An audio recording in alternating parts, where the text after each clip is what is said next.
phénomène qui est important, c'est que la prévalence aussi. La prévalence augmente. Donc, évidemment, il y a plus d'enfants qui sont évalués, puis ça fait plus d'enfants dont on doit prendre en charge.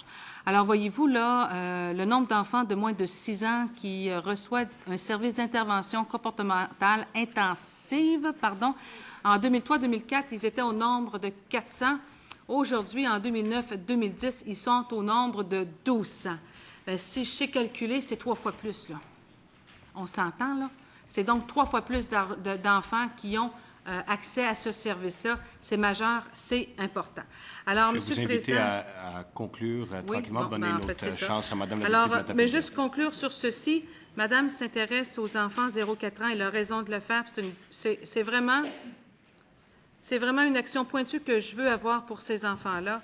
Le nombre d'enfants 0-4 ans qui vivent avec un trouble envahissant du développement, Monsieur le Président, là, qui sont desservis, sont passés de 548 au début de notre mandat à 1197, c'est une augmentation de 118 %. Alors, je pense qu'il reste du chemin à faire, vous avez raison, mais je pense que, franchement, on peut dire qu'on a parcouru un bon chemin. Merci, Madame la ministre. Madame la députée de Matapédia. Alors, Monsieur le Président, je vais dire que c'est quand même 10 000 personnes qui sont en attente pour lesquelles actuellement notre réseau de services de soins de santé n'est pas adapté pour mettre en place ce qu'il faut pour renverser la vapeur. L'importance du diagnostic, oui, dans un premier temps. Ensuite, l'importance d'avoir accès à des services, pas 1 an, 2 ans, 3 ans après, et en intensité aussi, suffisamment. On parle d'enfants mais d'adultes sur les listes d'attente pour les enfants qui ont reçu un diagnostic. Puis moi, je vous dis, en conclusion de ce bloc-là, parce que j'ai d'autres questions, cette liste d'attente, elle est inacceptable et les retards causent des torts irréparables aux enfants et pendant le cursus scolaire. Et depuis que je suis en études de crédit cet après-midi, Monsieur le Président, je vous regarde, je vous le dis, dans les cahiers de crédit qu'on nous a remis, j'ai des listes d'attente en toxicomanie, 2445 personnes en attente de service. Il y a 9000 personnes qui sont diagnostiquées actuellement avec des troubles envahissants, qui ont besoin de services maintenant, là, et c'est pas rien, là. Alors, les personnes handicapées, les personnes avec des limitations au niveau de la déficience intellectuelle maintenant, on dit, c'est... Pour cette liste d'attente-là, Monsieur le Président, nombre de personnes en attente pour chacun des services spécialisés en réadaptation déficience intellectuelle selon la région, le tableau qu'il y a dans les livres de crédit, ce sont 1878 personnes qui sont en attente de services. Soutien résidentiel 1011, à la personne 316, socio-professionnel 551. Et j'ai d'autres tableaux. Ventilation des places dans les centres de réadaptation de déficience intellectuelle, déficience physique. Il y a encore là des besoins à combler. Alors, moi, ce que je veux, déficience intellectuelle, liste d'attente par région en accès à l'hébergement pour les personnes ayant une déficience intellectuelle. Il y en a encore qui sont en liste d'attente pour de l'hébergement. Alors, je veux bien, ça fait 8 ans que ce gouvernement-là est au pouvoir. Ça fait 8 ans et 2 semaines après, au niveau du réseau de la santé et des services sociaux, presque tous les problèmes étaient supposés de se solutionner. Alors, de quelle façon on va les solutionner? Et moi, il a été arrivé des histoires d'horreur aussi au niveau de la déficience intellectuelle, Monsieur le Président. Quand les personnes à Lisette, au centre de réadaptation Lisette Duprat, quand qui a été mis en tutelle et qu'on se sont rendus compte de déficients intellectuels qui étaient placés dans des situations inadmissibles, bien moi, je me souviens qu'à un moment donné, au niveau de la législation, au niveau de la certification, on avait décidé, Monsieur le Président, d'ajouter, vous vous en souvenez, mesdames qui sont en avant, mesdames mes collègues, on se souvient qu'on avait mis clientèle vulnérable. Alors, j'arrête ici. Ce sont toutes des clientèles vulnérables et on est en 2011 et il faut abaisser ces listes d'attente-là. Comment vous allez faire ça? Merci, Madame la députée de Matapédia. Madame la ministre déléguée aux services sociaux. Monsieur le Président, je pense que la députée de Matapédia ne peut pas nous faire le reproche d'investir des sous, là. Je veux dire, c'est clair comme de l'eau de roche que comparativement à ce qui se faisait avant, où le Parti québécois était poursuivi en recours collectif par les parents, les associations, là, qui franchement, écoutez, la revue de presse est épaisse comme ça. Je ne sortirai pas chacun des textes que j'ai ici, là. Je vais me contenter de dire que nous, on est parti. Moi, Monsieur le Président, j'écoute la question. Allez-y, Madame la ministre. Je vais rappeler les membres à l'ordre, s'il vous plaît. La ministre est la seule qui a la parole, alors je vais vous inviter. Vous avez eu l'occasion de poser la question dans l'ordre et maintenant nous allons écouter la réponse dans l'ordre. Merci. Madame la ministre, vous avez la parole.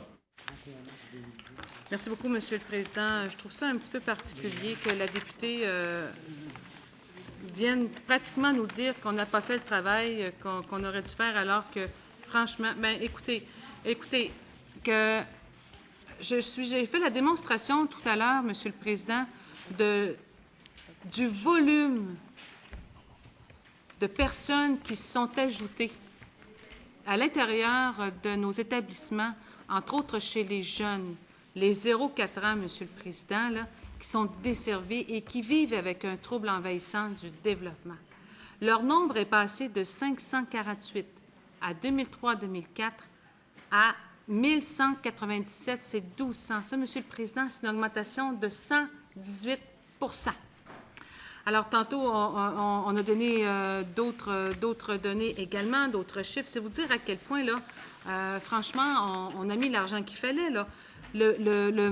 L'investissement consenti pour l'ensemble de l'œuvre, donc des services offerts à ces jeunes-là en particulier, les budgets sont passés de 584 millions à 821 millions de dollars. Ça représente une augmentation de 41 %. Alors, il y a des interventions cliniques qui ont été développées.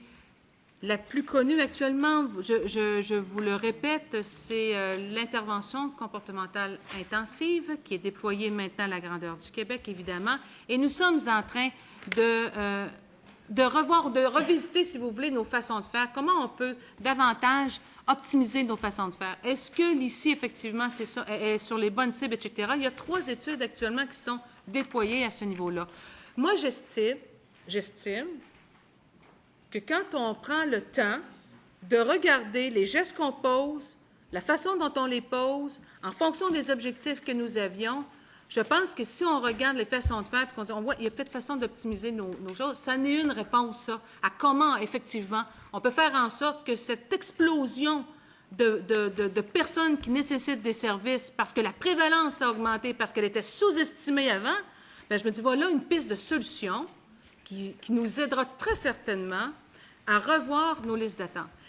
Les chiffres qu'elle donne au niveau des listes d'attente, je mets des bémols parce que nous, l'information que nous avons actuellement en ce qui a trait au nombre d'usagers en troubles envahissants du développement qui sont en attente, et c'est ventilé parmi les 16 régions du Québec, nous sommes à 1500 personnes. Elle me parle de combien? 10 000? Là, je ne sais pas comment elle fait ses calculs. Mais là, on va se dire les vraies choses, là. Or, donc, il y a une augmentation du volume. S'il vous plaît, je vais vous inviter de ne pas interpeller la ministre pendant qu'elle répond. Si vous voulez répliquer, vous auriez l'occasion de le faire. Madame la ministre, vous avez la parole.